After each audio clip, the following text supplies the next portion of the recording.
Welcome to Marketing Monday on Monday, March 7th. Let's talk about our topic. So, what have I been obsessed with for the past week? Elden Ring, baby, but not in the way you think. Today's Marketing Monday topic is a debate that's raging all over the internet, and I thought I'd offer a unique perspective on it. The question today is why Elden Ring cannot add an easy mode. Why the difficulty choice has nothing to do with game design and has everything to do with branding. But first, a little bit of background. Elden Ring just dropped last week to absolutely enormous critical success. One of the highest rated games of all time. A true instant classic. Additionally, it's been phenomenally commercially successful. It's not just a indie darling, but it's been top of Steam. The largest Fromsoft launch ever. Truly, truly a phenomenally successful launch. There's no disputing that. So let's go back in time for a little bit. Back to 2009. Now, some of you, I guess, were 2 years old. We can go to this PS3 title called Demon Souls, where a young Miyazaki was a newly hired coder at Fromsoft Entertainment, and he was assigned to the game Demon Souls, which was thought internally to be doomed. It had an uncompelling prototype and no one else wanted to work on it. He wanted to work on it because he figured if I could find a way to take control of the game, I could turn it into anything I wanted. So yeah, that's that. And then I also want to mention one more thing. The sponsor of Marketing Monday, who has made all of this possible. I want to shout out public.com.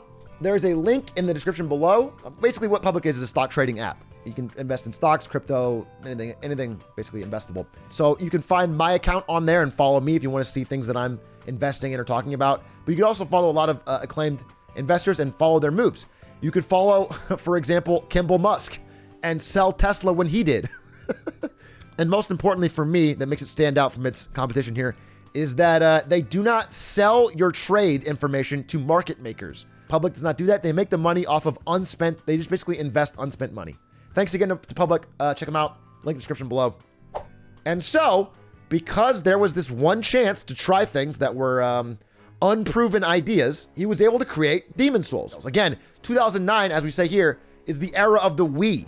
A lot of games were doing the big open world maps filled with different dots. They were hand-holding quite a bit, and this went in the entire opposite direction. And when people played demos of it, they hated it. But after release, it began to get some cult following. People that played it actually find themselves liking it. That means it was able to stand out. And it paid off quite handsomely. So if you look, this is the sales figures for all their previous games. Middling to no success. They had Adventures of Cookies and Cream was their best game from Fromsoft prior to the release of Demon Souls, which barely edged it out. From there, they gained a cult following. And when they released Dark Souls 2 years later, it actually was a massive success. Dark Souls 2, even better. Dark Souls 3, huge. And then Elden Ring, in the first week, absolutely smashing almost all these previous ones and on pace to be bigger than all of these by far. And on the contrary, games that have adopted more traditional methods of being quote unquote AAA are in fact struggling. Horizon Forbidden West, which has the terrible distinction of launching their first game around Breath of the Wild and their second game around Elden Ring, one of the worst launch schedules of all time, has had a massive drop in sales following Elden Ring's launch, 80% down. There's a couple things I want to talk about today. The main question is about difficulty, because I think that's the most interesting aspect of their brand and the one that's being debated most often. But a couple things I want to mention before that is the unique aspect they did with not hand-holding with regards to the map and quest NPCs and all of that.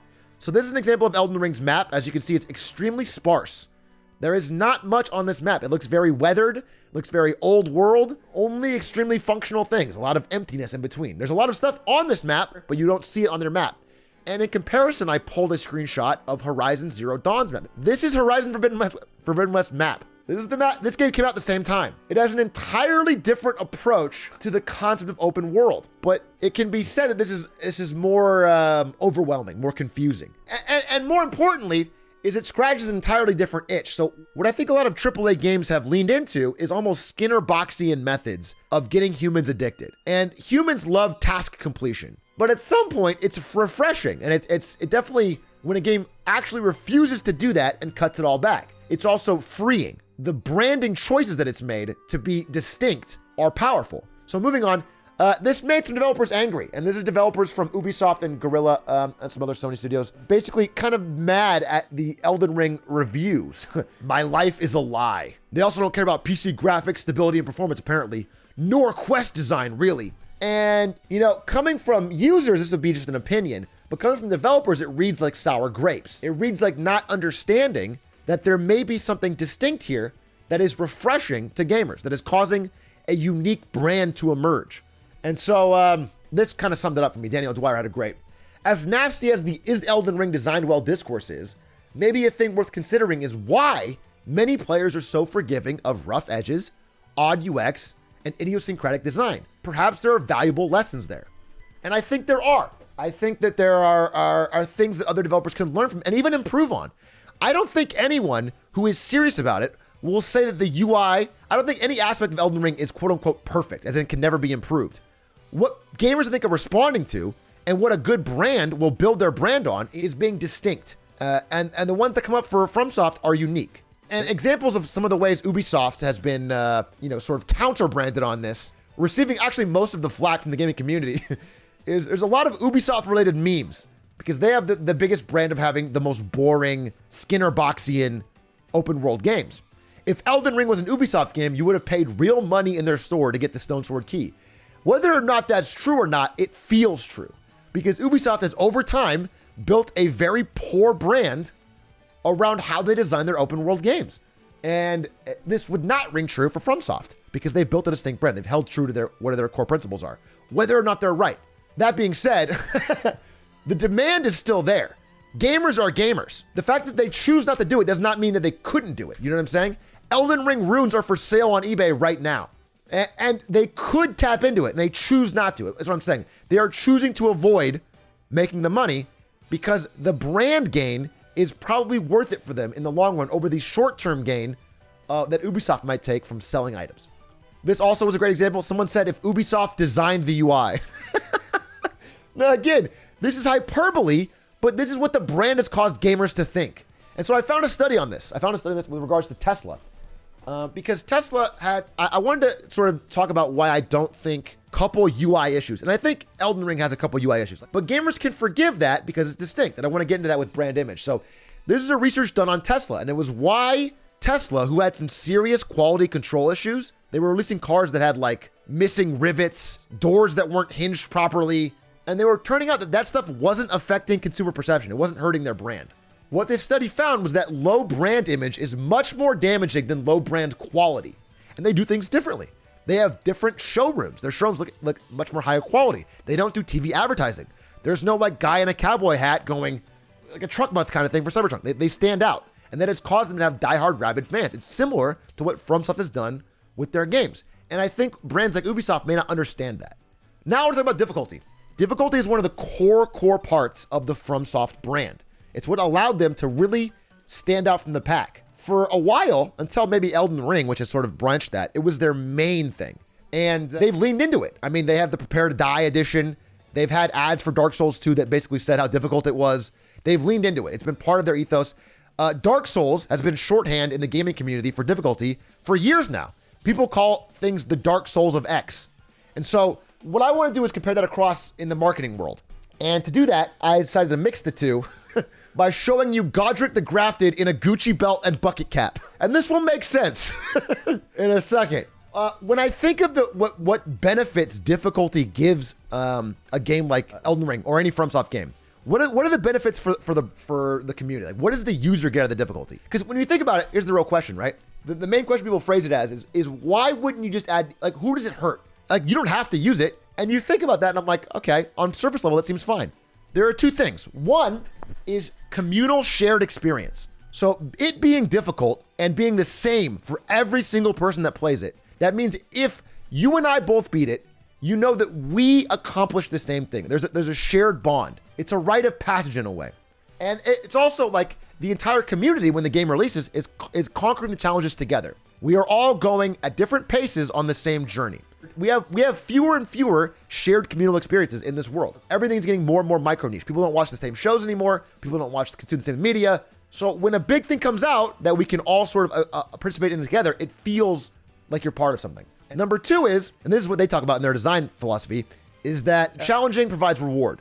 The fact that you overcame the challenge makes it that much more rewarding when you do. And I think I'm the perfect example of that because I spent 7 hours in the Tree Sentinel and had the best moment of my life. It was better than sex when I beat that thing. And adding an easy mode can really undercut that because we're not all that mentally strong. For a lot of people, getting stuck on a frustrating boss, they wouldn't be strong enough to stop themselves from cranking the difficulty down. You know what I'm saying? It would be very easy for them to be like, in a moment of weakness, make the game easy. So those are two things. The third thing, and this is the one I'm talking about later, but I think is the downside. You know, this is something that they benefit from brand-wise, but isn't probably a great thing. It's that for people, I'm going to be careful here. For people who may not have a lot of other things they are accomplished or proud about, it can almost be like extremely important to them in that way. Do you know what I'm saying? In a world where it's hard to make progress on things and accomplish things, which is true, real world is very difficult, having something that is universally recognized as difficult can give them a sense of superiority or satisfaction that other games cannot. And this is probably the dark side of it. This is probably the downside, but this perception of difficulty allows them that feeling of accomplishment. A feeling of real pride and accomplishment in a way that EA could never match. But I think this is a huge part of some of the core rabid fans that have built the enduring brand of Dark Souls. And I think to remove that capability would remove these fans and remove their ability to help spread this message far and wide and help get this game so popular. And so that's why I'm going to go back to this Gucci belt. And I want to talk about why the difficulty creates a sense of scarcity. So for example, if you look at the Steam charts, so if I were to pull up the Steam achievements for a game like Sekiro, you might notice only 17% of people who bought the game have even beaten Ishin, the final boss. So the game sold millions of copies, but most of those millions never beat the game. What that creates with a sense of difficulty is scarcity. And as we've talked about in previous Marketing Mondays, scarcity is probably one of the #1 ways in the world, in all of branding, to create brand value. And so, bringing back to the clothes example, I thought of this. Fashion brands will literally destroy billions of their own merchandise to keep it scarce. They don't sell it for cheaper. They don't discount it. They destroy it. Because if it were to be sold for clearance or for cheap, over time, that would make it less scarce and reduce the brand value of their product. It's basically what Fromsoft is doing. By making less people able to beat it, it feels more accomplishing for those that do. Now, the downside of that is this. As the game has gotten more accessible, and there's no denying that Elden Ring is the most accessible of the games so far, it's actually added many, many ways that make it kind of a lot easier to beat. FromSoft fans still need that scarcity. So much like these guys destroying their own products, FromSoft fans are destroying players of their own game by getting mad at them for using summons or magic because they need to reduce the amount of people that qualify as real fans. This is an actual psychological need because the scarcity is being reduced. So they need to gatekeep. They need to burn the excess product. I killed a story boss yesterday and the achievement said that 2.5% of players killed him. He wasn't even hard and I died a couple of times. Just don't play the game if you cry about design and difficulty. You know what I'm saying? You know, they're right to be proud when they beat it, but often their pride is only defined by how many people fail. This example really, this pissed me off. No magic / summons, just katanas only. This boss was super easy for me because it's fast paced. But for average low IQ Elden Ring players who have negative reaction speeds, it will be a filter. And then they followed up by replying to their own tweet and finding someone else who wasn't talking to them who said that boss was hard. I beat him on my second try because he's actually a Souls boss. This is not an isolated incident. This is almost the core of what has given these things added value. So while I think we should call this all out as cringe, I want you to understand that this is a bigger, more widespread phenomenon. And it's not just exclusive to gamers. And so I want to talk about what it's called the brand identity model. And this is sort of a good way to think about what things are core and essential to a brand. You can use this for almost any brand. I've used this in examples for NVIDIA. It's sort of like, it's a mental model that you use to think about a way a brand is. And you try to find out the core, what is the nucleus? What is the core thing that is like the bedrock of the brand?